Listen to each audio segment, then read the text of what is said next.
Right now I introduce Brant Ringler. He's the Executive Director of the Heart of Dallas Bowl presented by Plains Capital Bank. This is the third year, I guess, in the last three that we've had a different operator of this bowl game.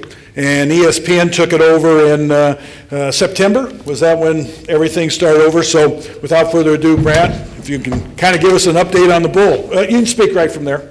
Okay. Okay. Well, first of all, thank you for everybody being here today, and thank you to these two coaches for taking the time out to come to Dallas. We're excited for this year's game in the Heart of Dallas Bowl presented by Plains Capital Bank. As Tim mentioned, ESPN took over this bowl game this year, and we see a lot of great things for the future of this bowl game. It's the only bowl game in the nation currently that has the name of a charity in its title, the Heart of Dallas Foundation, and we're going to be doing a lot of good things moving forward in helping the community and giving back like we should be to our city of Dallas. I want to say thank you to Conference USA and Roland and everybody else in here that has helped put this game together. It's going to be a fantastic day on January 1st. We have two quality teams. We have two quality coaches, two quality administrations, and we're just very, very excited and blessed to have these two great universities in the Heart of Dallas Bowl. Well, right now, before we get started, we're going to have Brant make a little presentation. With the weather last weekend that was going on in Fort Worth and trying to get to different places, I think a lot of telephone calls were made, but we didn't have any official presentation. So, well, coaches, if you can stand up.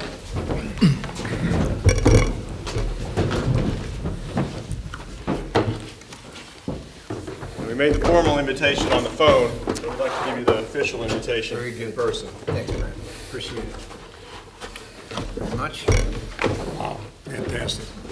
Beautiful, beautiful. Thanks, Brent. Appreciate it very much. Thanks a lot. Great job. Okay. Awesome. Thanks, Brent. And with that, again, we'll hold all the questions until the end, but now we'll ask Coach Hauck from UNLV to make an opening statement about playing in the first bowl game in 13 years.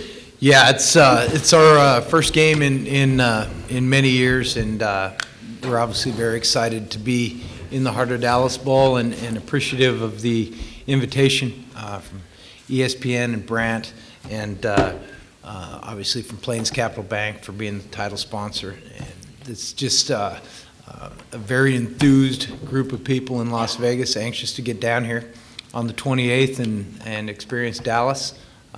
Personally, I'm excited. I've had a chance to coach in one New Year's Day game here in the Cotton Bowl and really enjoyed our time. It was my favorite bowl game of all the ones I was able to coach in, and just very thrilled to be back here. Congratulations to Dan and his team. We had a chance to turn on the film back at the office this morning. I wasn't there, but I had a lot of calls come in and say, boy, these guys are really good. And we'll have our hands full. It should be a good game. I know that we'll be prepared and we'll be excited to play. So certainly the UNLV football team is very privileged to be here, and we'll be excited to play on New Year's Day in the Cotton Bowl. Coach, what bowl game was it, the Cotton Bowl? Was it 90? 90, I think it was New Year's Day 96. I'm getting old. It's hard to remember exactly. Against Oregon? Oregon, Colorado, yeah. I was coaching at the University of Colorado. Good enough.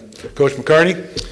You're getting old. You ain't got any AARP letters yet, have you? You got any mail like that? No, listen, congratulations to Bobby and the great job he's done. You know, in this profession, when you've been in a lot of years like I have, you really appreciate people that are really, really good coaches, and they're even better people than they are coaches, and Bobby Hauck is one of those guys. So been pulling for you for a long time since you took that job.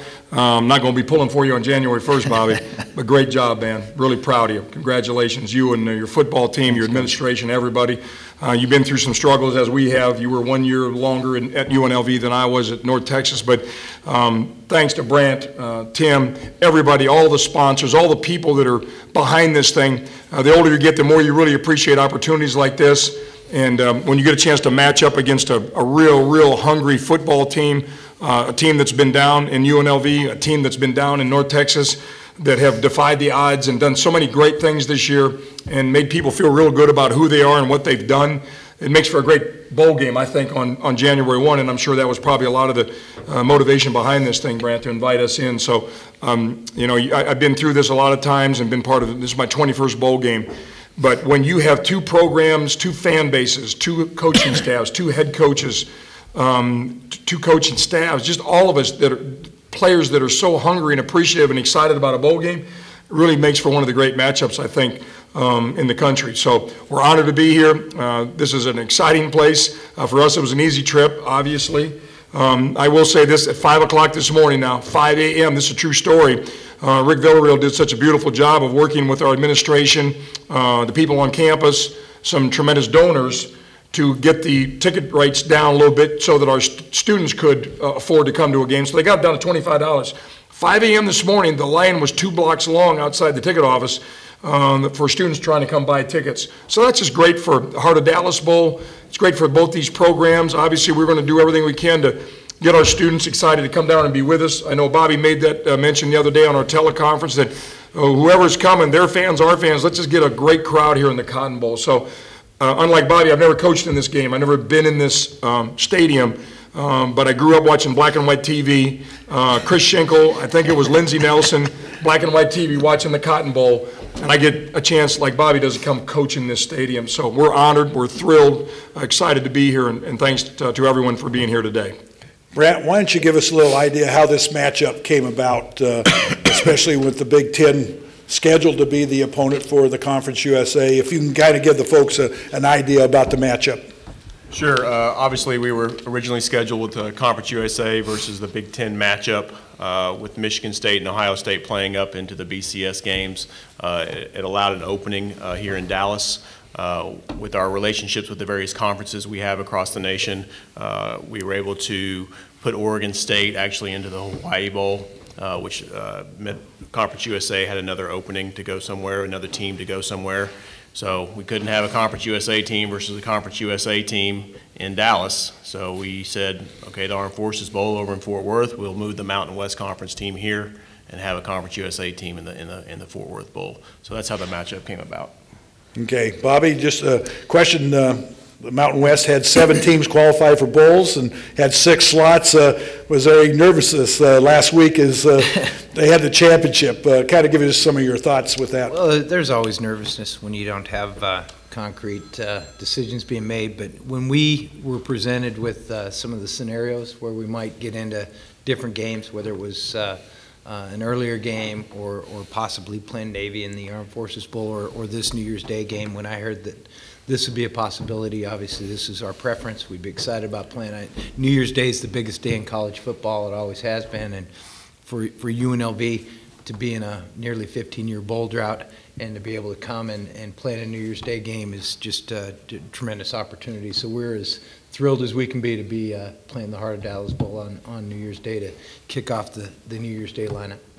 Dan, obviously going into a new conference, Sun Belt had, what, 2 spots in bowls? You come to Conference USA, they have 6.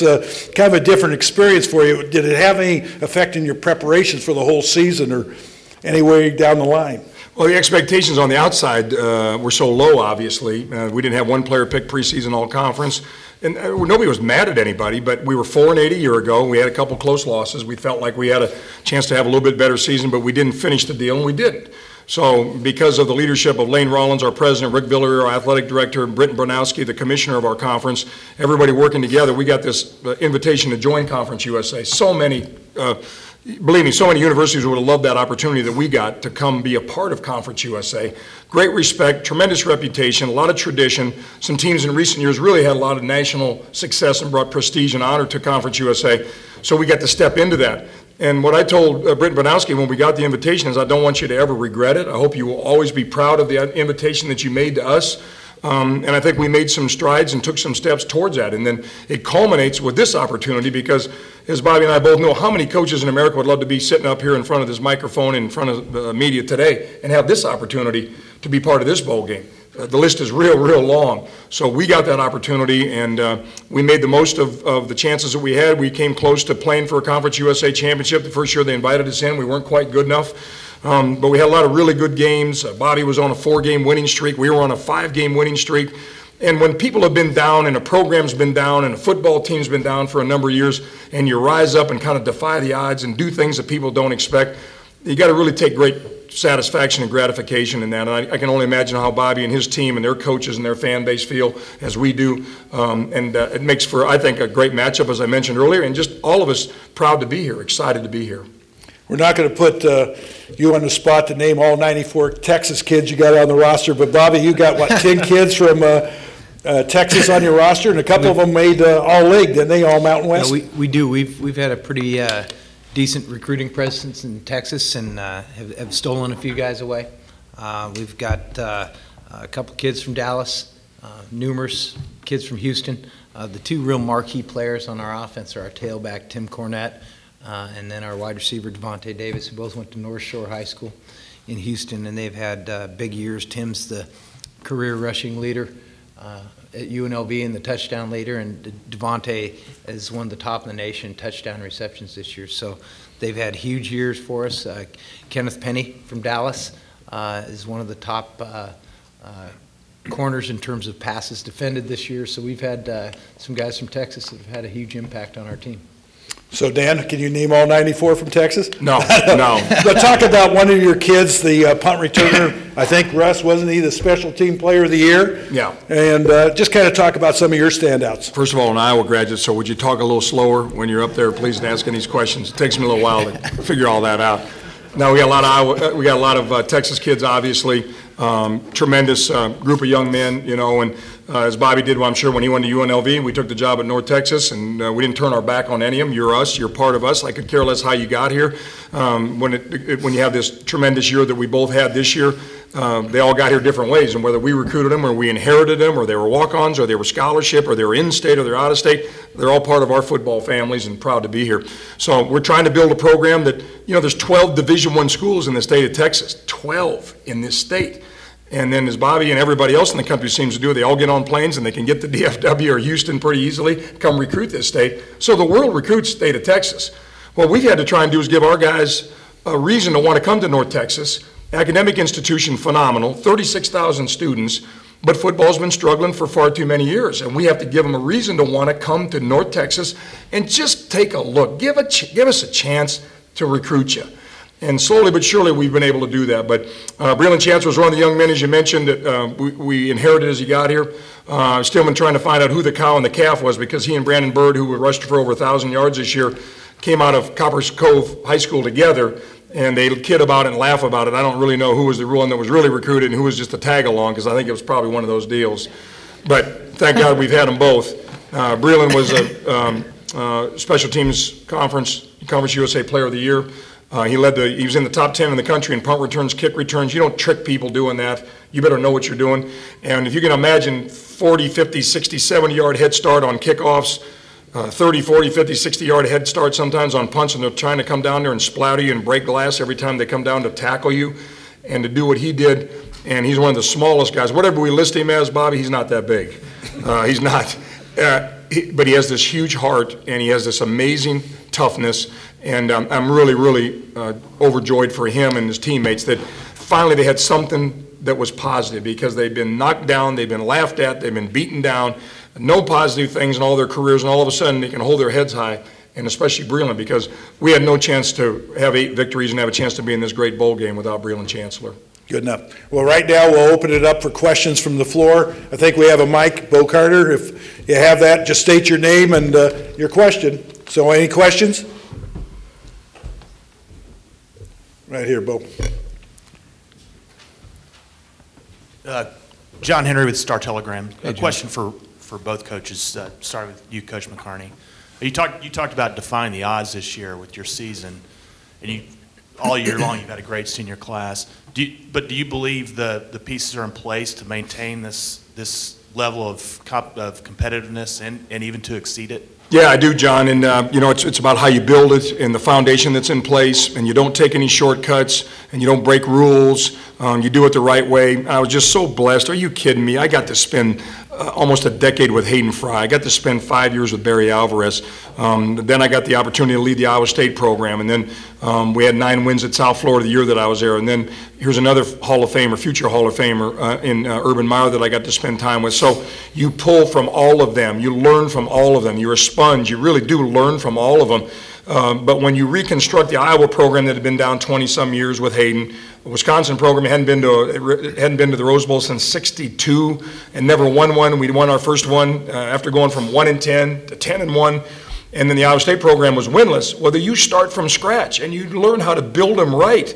And I really do believe that. So the hardest thing will be to say goodbye to our seniors, as I'm sure it will be for Bobby. That's the thing that's hard about this college game is every 2 years for junior college players, 4 or 5 years, depending on high school kids, you finally have to say goodbye to them.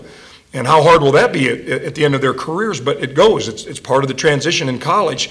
But if you've built it the right way, if you have, I think, a foundation of everybody understanding what the expectations are, don't accept losing. We're here to win games. You're going to do it the right way. Make your family proud. Make this football family proud the way you carry yourself. Then each year, that no matter who you lose or how many injuries or how many graduations, you still got a chance to have success. And when I took the job, and I'll shut up here, but when I took the job, I told Rick Villarreal and Lane Rollins when they flew to Gainesville, Florida to meet with my wife and I, if this all works out and you decide to offer the job and I decide to accept it, I want to build a program that no matter who we play where, in-state, out-of-state, in-conference, out-of-conference, this year, next year, the year after, I want a program that will have a chance every Saturday to win a football game. And I'm sure when people looked at us this year and they looked at the schedule and 3 of our first 4 non-conference teams were bowl teams, including Georgia, well, they're thinking you got to be nuts. But we just found a way to keep succeeding, keep winning, handle adversity, had some setbacks.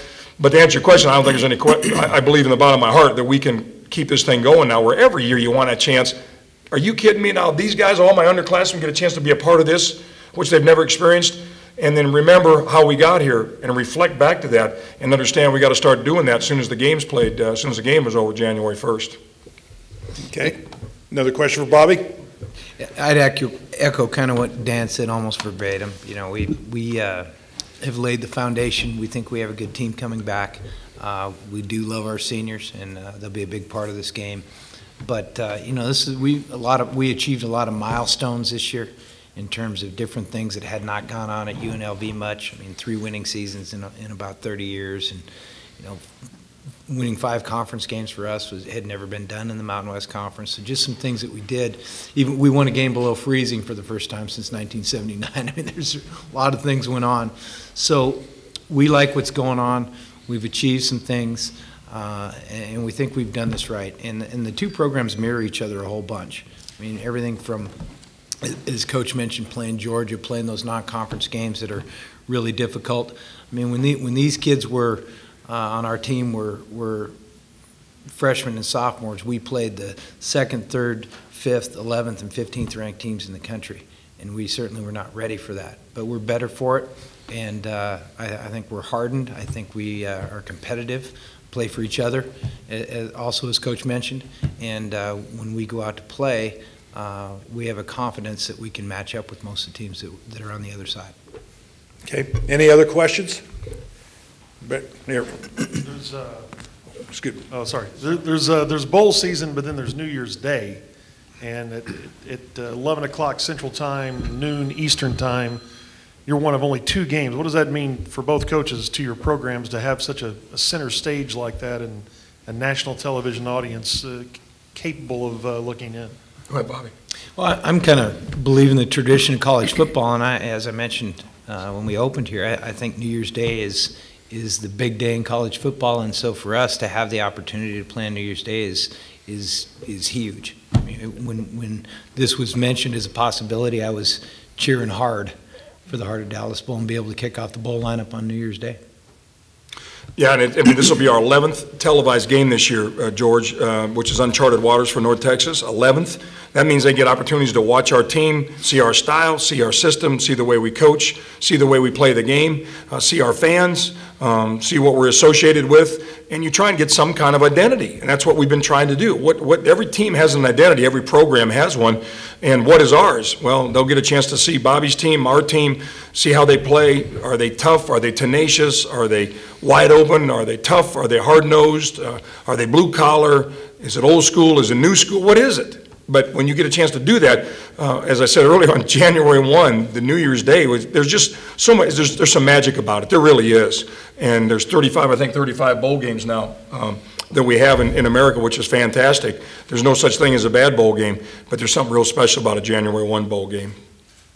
Okay, Britt? Rick was saying that students were lined up outside the stadium today, waiting for tickets. Can you really feel a great deal of enthusiasm for what you guys have accomplished and what you're about ready to do going into this bowl game among your players and your fans? Yeah, and like we said earlier, Brett, obviously the energy and the enthusiasm always begins with your students. A lot of people don't know it. Rick Villarreal and I have gotten the last 3 summers, gotten together with all the freshmen through orientation every summer in June and July, and got with them. It was a real smart idea to bring those incoming freshmen over to the stadium, over to our locker rooms, and let them start feeling like they're a part of it. And we need them, and we can't turn this program around without you.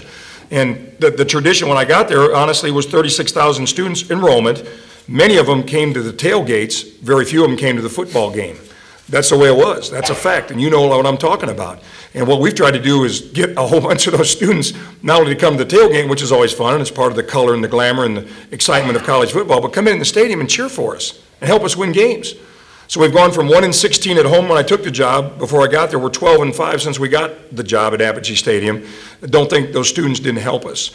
And we're hoping that a whole bunch of them will come down because not only for the great invite and the invitation and the opportunity that Bobby's team and his program and I got together here, but we want America to see that it's a great bowl game. Everybody wants to see fans. Everybody wants to see everybody cheering for their teams, and hoping we'll get a really, really good response. And for us, it should be led by the students. And I think that the plan in place to reduce the tickets for the students was great, and I just hope and believe that a lot of our students will respond so that when the fans turn that TV on, as you said, 11 a.m. on January 1st, they're going to see lots and lots of people, especially for us, led by our students.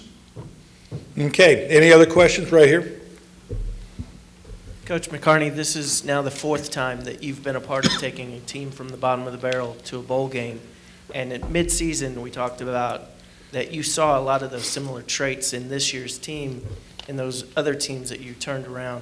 What are those traits, and what made you believe at that point before all this came to fruition that this team could do this? Yeah, I'm sure Bobby can relate to these same things. You finally have to have an attitude and a feeling that enough is enough. And, we are going to be different. We want to be unique. We want to be rare. We want to go somewhere they haven't gone in a long time. It's one thing talking about it.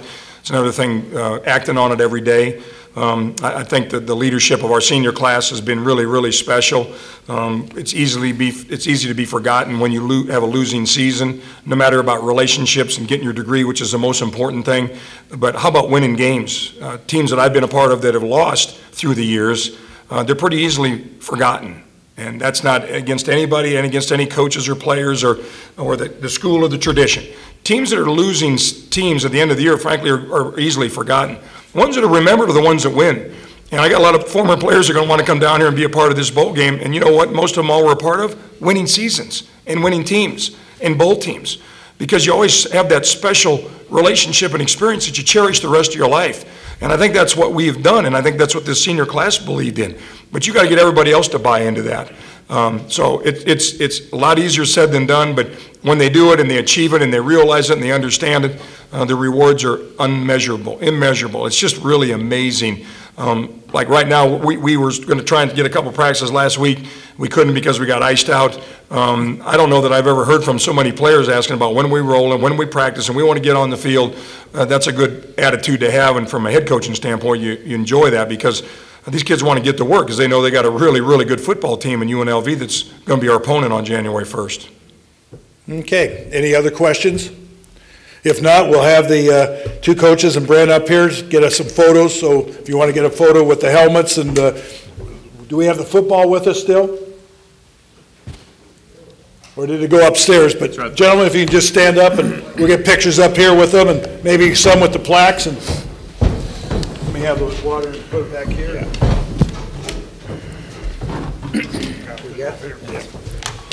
Thank you, sir. So if you want to come up and take a few shots of them. It's going on the cover somehow. Is it in it? I'm not sure which one. They cut me out.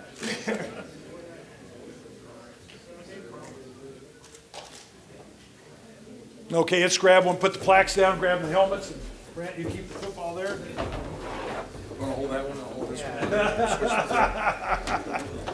Switch